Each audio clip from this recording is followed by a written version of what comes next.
Welcome to special analysis. నేను రమా మండవ. ఈరోజు అనాలిసిస్లో భాగంగా మనం తీసుకోబోతున్న టాపిక్ ఏంటంటే కేశినేని నాని టీడీపీ వైపు వస్తున్నారా అని చెప్పేసి మనం ఒక టైటిల్ పెడతాం జరిగింది. అంతేకాదు ఆయనతో రాయబారం చేస్తుంది, ఆయనతో మధ్యవర్తిత్వం చేస్తుంది ఆయనే అని చెప్పేసి ఇంకో టైటిల్ పెట్టే ప్రయత్నం చేశాం. ఇక్కడే నిజంగానే కేశినేని నాని టీడీపీ వైపు చూస్తున్నారా, అసలు రాజకీయ సన్యాసం చేశానని చెప్పి ప్రకటన చేసిన కేశినేని నాని ఈరోజు నిజంగా టీడీపీ వైపు చూసే అవకాశం ఉందా? ఒకవేళ ఉంటే ఎందుకు ఉంది? ఏదైతే విజయవాడ కేంద్రంగా, కృష్ణా జిల్లా కేంద్రంగా టీడీపీలో జరుగుతున్న పరిణామాలే ఈ పరిస్థితికి కారణమా అంటే ఈ ప్రశ్నలన్నిటికీ కూడా మనం కొంత రాజకీయ విశ్లేషణ కూడా చేయాల్సి ఉంటుంది. ఇక్కడ మనం చూసినట్లయితే కేశినేని నాని టీడీపీలోకి ఎంట్రీ అనే పరిణామాల గురించి చెప్పుకునే ముందు గతంలో కొన్ని పరిణామాలను కూడా చెప్పుకోవాలి. కేశినేని ట్రావెల్స్ అధినేతగా కేశినేని రాజకీయాల్లోకి ఎంట్రీ ఇచ్చే ప్రయత్నం చేశారు. ముందుగా ఆయన ప్రజారాజ్యం పార్టీలో చేరడం జరిగింది. ప్రజారాజ్యం పార్టీలో కొంత బెటర్ ఎక్స్పీరియన్స్, ఆ రోజు అల్లు అరవింద్ మీద కొన్ని విమర్శలు కానీ అక్కడ ఆయనకి ఒక బెటర్ ఎక్స్పీరియన్స్ ఎదురైంది. ఆ క్రమంలోనే ఆయన ఆ రోజు ప్రజారాజ్యాన్ని వదిలి టీడీపీలోకి వచ్చినారు. అప్పుడే చంద్రబాబు నాయుడు 2014 ఎన్నికలకు ముందు మీకోసం పాదయాత్ర చేస్తూ ఉన్నారు, వస్తున్నా మీకోసం. ఆ పాదయాత్రలో నాని చాలా కీలకంగా పనిచేశారు. చంద్రబాబు నాయుడుకి ఒక అనుంగు శిష్యుడు అయ్యారు. అందుకనే నానికి ఆ రోజు విజయవాడ ఎంపీ సీట్ ఇవ్వాలని కూడా చంద్రబాబు నాయుడు అనుకున్నారు. అయితే అప్పటికే వంశీ పోటీ చేసి 9లో ఓడిపోయినారు కాబట్టి ఇక వంశీ ఆయనకి అడ్డవుతాడు అనుకొని వంశీని పూర్తిగా గన్నవరం పంపించే ప్రయత్నం చేశారు. గన్నవరంలో దాసరి బాలవర్ధన్ రావు ఉంటే ఆయన కన్విన్స్ చేసి వంశీని తీసుకెళ్ళి అక్కడ ప్లాన్ చేశారు. విజయవాడ ఎంపీ సీటు నానికి ఇవ్వడం జరిగింది. ఫస్ట్ అటెంప్ట్లోనే నాని ఎంపీగా పోటీ చేసి 2014 ఎన్నికల్లో టీడీపీ నుంచి గెలవడం జరిగింది. ఆయన ఎంపీ అయిన తర్వాత అనేక రకాలుగా అటు గల్లా జయదేవ్ లాంటి వాళ్ళు, ఇటు రామ్మోహన్ లాంటి వాళ్ళు తమ వాయిస్ వినిపించే ప్రయత్నం చేస్తే, ఇటు తన పనితీరుతో ఈయన తన కాన్స్టిట్యున్సీ ప్రజలను ఆకట్టుకునే ప్రయత్నం చేశారు. అటు టీడీపీ బీజేపీ కలిసే ఉన్నాయి కొన్ని రోజుల పాటు ఎన్డీఏ రూపంలో. అలాంటి పరిస్థితుల్లో నాని లాంటి వాళ్ళకి బీజేపీతో బాగా యాక్సెస్ పెరిగింది. అటు టాటా గ్రూప్తో కానీ, ఇటు గడ్కరీ లాంటి వాళ్ళతో కూడా ఆయనకి యాక్సెస్ పెరిగింది. తన కాన్స్టిట్యున్సీకి అత్యధిక నిధులు కేటాయించుకోవడంలో కానీ, తన కాన్స్టిట్యున్సీ పరిధిలో ఉన్న అన్ని అసెంబ్లీ స్థానాల మీద అంత సీరియస్గా డెవలప్మెంట్ యాక్టివిటీస్లో ఫోకస్ పెడతాం కానీ ఇవన్నీ కూడా చాలా పర్ఫెక్ట్గా ఆయన ఎగ్జిక్యూట్ చేయగలిగేవాళ్ళు. అందుకే అక్కడ విజయవాడ, ఎస్పెషల్లీ విజయవాడ ఎంపీగా ఉన్నప్పటికీ ఆయన ఎంపీ పరిధిలో ఉన్న అసెంబ్లీ సీట్స్ అన్నింటిలో కూడా ఆయన్ని ఆ స్థాయిలో విజయవాడ ప్రజలు కూడా ఓన్ చేసుకున్నారు.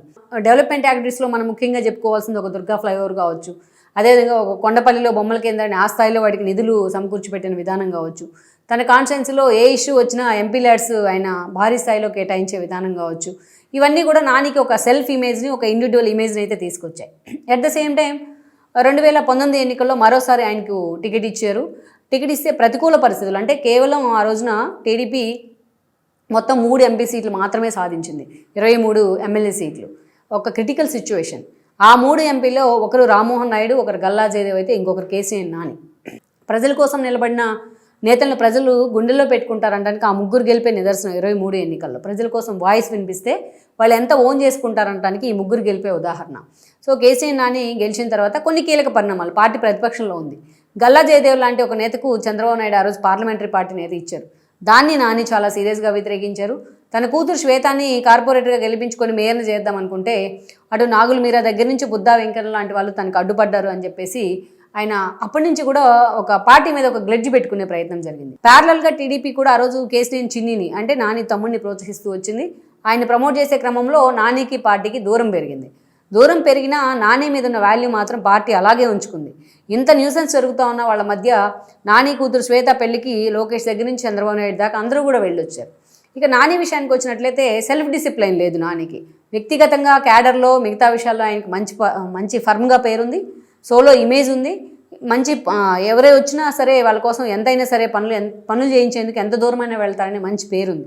కానీ అట్ ద సేమ్ టైం ఆయన వ్యక్తిగత విషయానికి వచ్చినట్లయితే ఆయనకున్న యారగెన్సీ కావచ్చు, ఆయన యాటిట్యూడ్ కావచ్చు, రాజకీయాల్లో చాలాసార్లు డ్యామేజ్ చేసే ప్రయత్నం జరిగింది ఆయన్ని.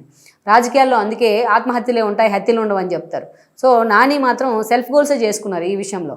Particularly with in the box చర్చించాల్సిన అంశాన్ని ఓపెన్గా ఆయన ఓపెన్ డైస్ మీద మాట్లాడే ప్రయత్నం చేయడం, చంద్రబాబు నాయుడిని వ్యతిరేకించేలాగా ఆయన మాట్లాడిన సందర్భాలు కావచ్చు, పార్టీ అధిష్టానం మీద తాను ఏదనుకుంటే అది వాటిని బుల్లెట్ లాగా విసిరే ప్రయత్నం చేయడం కావచ్చు, ఇవన్నీ పార్టీ అధిష్టానానికి కూడా ఒక హెడేక్గా మారాయి. అలాంటి సమయంలో తిరువురు ఇష్యూ కానీ, అక్కడ దేవదత్తుని నాని టార్గెట్ చేసిన విధానం, అప్పటికే ఒక సఫికేషన్ వచ్చింది ఆయనకి చిన్ని ద్వారా. సో ఇలాంటి సమయంలో పార్టీ ఆయన పక్కన పెట్టింది. విత్ ఇమీడియట్ ఎఫెక్ట్ వెళ్ళి వైసీపీలో చేరి ఆ టికెట్ కూడా తెచ్చుకున్నారు ఆయన.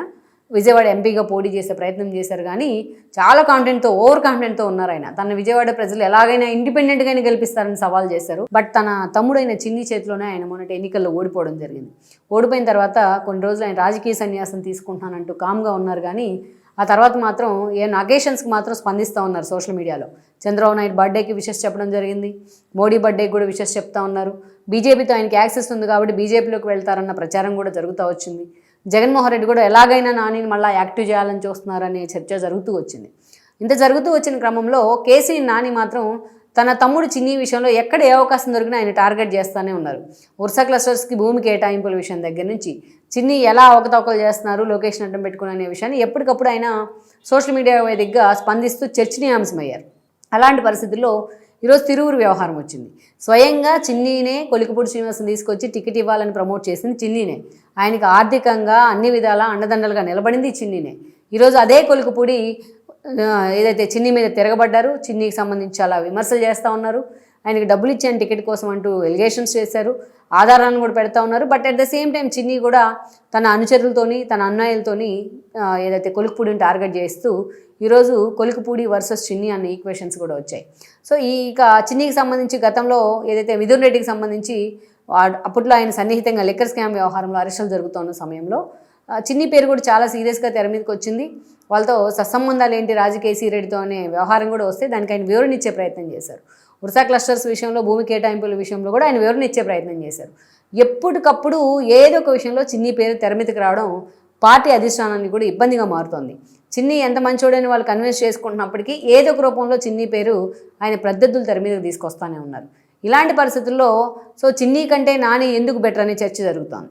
నాని వ్యక్తిగతంగా విమర్శలు కొని తెచ్చుకున్నారు తన యాటిట్యూడ్తో, యారగెన్సీతో. అంతేగాని ఆయన మీద ఎప్పుడు కూడా గతంలో అవినీతి ఆరోపణలో లేకపోతే ఇలాంటి ఆరోపణలో ఆయన ఎప్పుడు ఇరుక్కున్న సందర్భం లేదు, అలాగని ఇన్వాల్వ్ అయిన సందర్భం కూడా లేదు. అలాంటి పరిస్థితుల్లో ఈరోజు నాని టీడీపీ వైపు రావాలన్న ప్రచారం కూడా ఊపందుకుంది విజయవాడ కేంద్రంగా. దానిలో భాగంగానే టీడీపీ కూడా ఆయన మీద ఫోకస్ పెట్టే ప్రయత్నం చేస్తూ ఉంది. విజయవాడలో కాదు, కృష్ణా జిల్లా కేంద్రంగా ఉన్న అనేక ఇష్యూలకి పర్ఫెక్ట్ సొల్యూషన్ ఎవరంటే నానిని అని టీడీపీలో కొంతమంది సీనియర్ నేతలు భావిస్తూ ఉన్నారు. అందుకని నానితోని వాళ్ళు సంప్రదింపులు జరుపుతున్నారని కూడా ఒక చర్చ. At the same time Nani కూడా టీడీపీ ఎప్పుడు పిలిచినా తాను టీడీపీలోకి వెళ్లేందుకు కూడా ఆయన సిద్ధంగా ఉన్నారనే చర్చ అయితే జరుగుతూ ఉంది.